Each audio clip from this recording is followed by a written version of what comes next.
नमस्कार, मैं अंजलि मिश्रा। स्वागत है आप सभी का द न्यूज में। आपको बता दें कि लोकसभा से लगातार सांसदों को निष्कासित करने का जो आलम है वो लगातार जारी है। और इसी बीच लोकसभा से और आपको बता दें कि 3 सांसदों को, जो कि कांग्रेस के सांसद है, जो कि डीके सुरेश, नकुल नाथ और दीपक बैज को लोकसभा से सस्पेंड कर दिया गया है। जी हाँ, बिल्कुल सही सुना आपने, बैक टू बैक सस्पेंशन जारी है। और इसी बीच कांग्रेस के 3 और सांसदों को लोकसभा से सस्पेंड कर दिया गया है। और इसी के साथ आपको बता दें कि कई सारे विपक्षी सांसदों की गैर मौजूदगी में बैक टू बैक 2 बड़े बिल जो है पास कराई गई है। एक बिल जो है लोकसभा में पास हुआ है और दूसरा बिल लोकसभा राज्यसभा जो है दोनों जगह पास हो गया है। ये कौन कौन से 2 बिल हैं और इन 2 बिलों से क्या कुछ जो है रिलेशन है और किस तरीके से यह बिल आम जनता के लिए कारगर साबित होने वाला है, विस्तार से समझेंगे।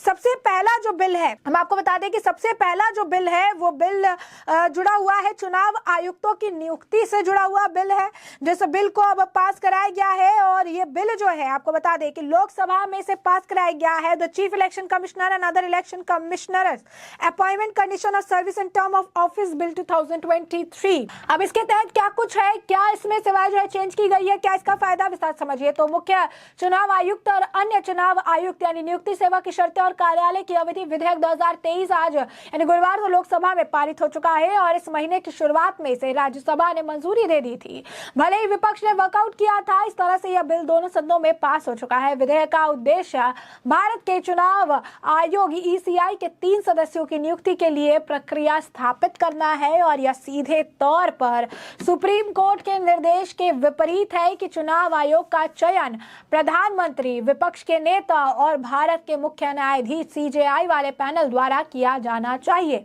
इस साल मार्च में न्यायमूर्ति केएम जोसेफ की अगुवाई वाली सुप्रीम कोर्ट की एक संवैधानिक पीठ ने फैसला सुनाया था कि चुनाव आयुक्तों का चयन प्रधानमंत्री, विपक्ष के नेता और मुख्य न्यायाधीश की एक समिति द्वारा किया जाएगा, जब तक कि संसद इस चयन प्रक्रिया को निर्धारित करने वाला एक कानून नहीं बना लेती। सुप्रीम कोर्ट ने चुनाव आयुक्तों की स्वतंत्रता सुनिश्चित करने के लिए यह निर्देश पारित किया था। हालांकि सुप्रीम कोर्ट को चयन प्रक्रिया से दूर रखने के प्रयास में नए विधेयक में भारत के मुख्य न्यायाधीश यानी सीजेआई को चयन समिति से हटा दिया गया।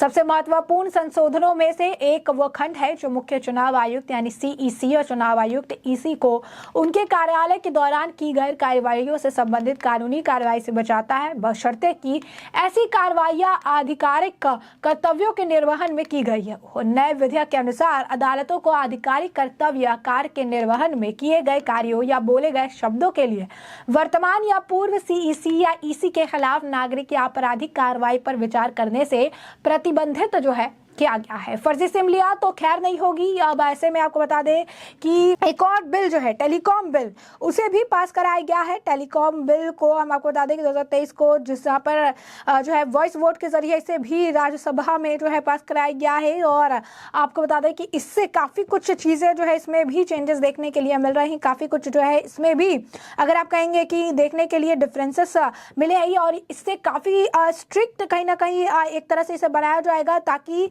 जितने लोग हैं वो जो है इसे काफ़ी ज़्यादा फ़ायदा उठा सके। और कुछ लोग जो कि इसे लेकर स्कैम कर रहे हैं उसे जो है इससे जो आप कह सकते हैं सतर्क रहना पड़ेगा। तो फर्जी सिम लिया तो उसकी खैर नहीं है, 3 साल की जेल के साथ जुर्माना भी लग सकता है। तो लोकसभा में टेलीकॉम विधेयक जो है वो पास हो गया है। और लोकसभा में आपको बता दें कि दूरसंचार विधेयक 2023 ध्वनिमत से पारित किया गया। यह विधेयक 138 साल पुराने भारतीय टेलीग्राफ अधिनियम की जगह लेगा। इस विधेयक में सरकार को राष्ट्रीय सुरक्षा की दृष्टि से किसी भी देश या व्यक्ति के टेलीकॉम सेवा से जुड़े उपकरणों को निलंबित या प्रतिबंधित करने का अधिकार होने का प्रावधान किया गया है। साथ ही आपात स्थिति में मोबाइल सेवाओं और नेटवर्क पर प्रतिबंध लगाने के लिए भी प्रावधान किया गया है। नए विधेयक में उपग्रह स्पेक्ट्रम के आवंटन के लिए गैर नीलामी मार्ग प्रदान करने का भी प्रावधान है। ध्वनिमत से इसे पारित किया गया है। तो इस विधेयक लोकसभा में मंगलवार को पेश किया गया था। संचार मंत्री अश्विनी वैष्णव ने इसे सदन में चर्चा और बहस के लिए रखा था। व्यापक चर्चा के बाद बुधवार को निम्न सदन में से पारित कर दिया गया। निलंबन के बाद अधिकांश विपक्षी सदस्य सदन में उपस्थित नहीं हुए थे। इस बिल को लेकर लोकसभा में अश्विनी वैष्णव ने बहस का जवाब दिया। संचार मंत्री अश्विनी वैष्णव ने कहा कि यह विधेयक जनता के हित में सार्वजनिक आपातकाल के मामले में संदेशों के प्रसारण को रोकने और अवरोधन करने का प्रावधान करता है। यह नया विधेयक भारतीय टेलीग्राफ अधिनियम 1885, भारतीय वायरलेस टेलीग्राफ अधिनियम 1933 और टेलीग्राफ तार गैरकानूनी कब्जा अधिनियम 1950 की जगह लेगा। इस विधेयक में फर्जी सिम लेने पर 3 साल की जेल, 50 लाख के जुर्माने का प्रावधान किया है। यही नहीं, विधेयक में उपभोक्ताओं को सिम कार्ड जारी करने से पहले अनिवार्य रूप से बायोमेट्रिक पहचान करने को कहा गया है। विधेयक के अनुसार कंपनी को प्रचार विज्ञापनों के प्रसार के लिए उपभोक्ताओं की पूर्व अनुमति लेनी होगी। यह अधिक मूल्य की वसूली पर ट्राई सहित कीमत तय करेगा, साथ ही जांच के साथ कार्रवाई भी कर सकेगा। ओटीटी दूरसंचार सेवाओं की परिभाषा से ये बाहर होगा। तो नए विधेयक में उद्योग जगत की चिंताओं का ख्याल रखते हुए ओवर द टॉप ओटीटी या इंटरनेट आधारित कॉलिंग और मैसेजिंग को दूरसंचार की परिभाषा में नहीं रखा गया। इससे व्हाट्सएप और टेलीग्राम जैसे संचार सेवा मुहैया कराने वाली कंपनियों को बड़ी राहत मिलेगी। स्पेक्ट्रम आवंटन का प्रस्ताव। इस विधेयक से दूरसंचार कंपनियों के लिए कई अहम नियम सरल तो होंगे ही, इसके जरिए उपग्रह सेवाओं के लिए भी नए नियम भी लाए जाएंगे। इसके उपग्रह स्पेक्ट्रम के आवंटन के लिए गैर नीलामी का मार्ग उपलब्ध कराने के प्रावधान है। परिभाषित किया गया है कि किसी परिस्थिति में प्रशासनिक तरीके से स्पेक्ट्रम आवंटित किए जाएंगे। प्रतिबंधित होने पर ही प्रेस संदेशों पर लगेगी रोक। तो आपको बता दें कि विधेयक के अनुसार केंद्र या राज्य सरकारों से मान्यता प्राप्त संवाददाताओं के भारत में प्रकाशन के लिए जारी किए गए प्रेस संदेशों को तब तक रोका नहीं जाएगा जब तक कि उनके प्रसारण को सार्वजनिक आपातकाल सार्वजनिक व्यवस्था के लिए लागू नियमों के तहत प्रतिबंधित नहीं किया गया हो। तो आप समझ सकते हैं कि किस तरीके से जो ये 2 बिल है ये काफ़ी ज़्यादा अहम है। अगर सही तरीके से अगर आप कहेंगे कि भुगतान भी अगर आप अपना नहीं कर रही हैं, अगर आप अपना जो बिल है उसका पेमेंट नहीं कर रही हैं, तो ये अपने आप में भी काफ़ी आप कह सकते हैं कि बड़ी बात हो गया कि आपको भुगतान जो है करना पड़ेगा। आप भुगतान किए बिना जो है आपको इससे दंड भी मिल जाएगा। तो ये बात भी कही गई है। तो साफ तौर पर अगर आप देखेंगे तो ये अपने आप में इनके लिए मुश्किल भरा है, इनके लिए परेशानी का कारण जो है बनता जा रहा है। नियमों को जो है ताक पर रख के जो काम होते थे अब वो काम नहीं हो पाएंगे। नियमों को काफ़ी ज़्यादा अब कह सकते हैं सख्ती से लिया जाएगा और इस पर अब जो कानून है उसे और भी ज़्यादा सख्त किया गया है। तो इस वक्त विपक्ष के कई सारे सांसद गैर मौजूद हैं, लेकिन इसके बावजूद बैक टू बैक कई सारे अगर आप कहेंगे कि जो बिल्स है उसे पास कराई गई है 3। तो आपको बता दें कि लॉ से जुड़ा हुआ जो क्राइम से जुड़ा हुआ जो बिल है उसे लोकसभा में पास करा लिया गया था और अब टेलीकॉम बिल भी पास हो गया है।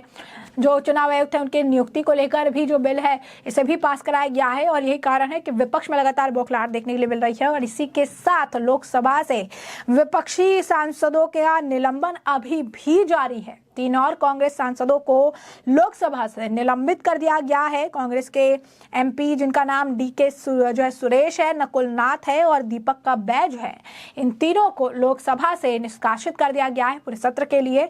और इसी के साथ ये आंकड़े लगातार बढ़ रहे हैं। आपको बता दें कि इतिहास में पहली बार ऐसा हुआ है जब एक साथ इतने सारे विपक्ष के सांसद जो है वो पूरे सत्र के लिए निलंबित होते हुए नजर आ रहे हैं और यह आंकड़ा दिन पर दिन लगातार बढ़ता हुआ जा रहा है। तो ऐसे में हमने आपको जो ये पूरा मामला है ये बड़ा विस्तार से बताया है कि पूरा मामला क्या है, किस तरीके से बैक टू बैक लोकसभा से कई सारे सांसदों को निलंबित किया जा रहा है और इसी के साथ 3 और कांग्रेसी सांसदों को लोकसभा से निलंबित किया गया है। तो 2 बिल जो है उसे पास कराया गया है राज्यसभा और लोकसभा में। टेलीकॉम बिल है और साथ ही साथ जो है नियुक्ति से जुड़ा बिल है और इनके साथ ही कई सारे जो कानूनी कार्यवाही है, कानूनी प्रक्रिया है उसको और भी ज्यादा सख्त किया गया है। यानी अब फर्जी सिम लेने पर भी 3 साल की सजा और कई हजार का जुर्माना जो है लगाया जा सकता है। अगर आप अपना बिल पेमेंट नहीं कर रहे हैं ऑन टाइम तो उस पर भी जुर्माना जो है लगाया जा सकता है। और इसके साथ कई सारी और चीजें जो हैं उसे ऐड किया गया है और पूरी तरीके से जो एक कॉलोनियल जो चला आ रहा है कानून उसे पूरी तरीके से बदलकर जो एक कॉलोनियल छवि है उसे खत्म करने का भी प्रयास किया गया है। और इसी वजह से विपक्ष आज सुबह से इस मामले को लेकर बयानबाजी कर रही है कि विपक्षी सांसदों की गैर मौजूदगी में ये सारे बिल जो है पारित किए जा रहे हैं। तो ऐसे में हमने आपको जो पूरा मामला है ये बड़े विस्तार से बताया कि पूरा मामला क्या है। इस मामले पर आपके भी जो राय कमेंट सेक्शन में कमेंट करके जरूर साझा करिएगा। धन्यवाद।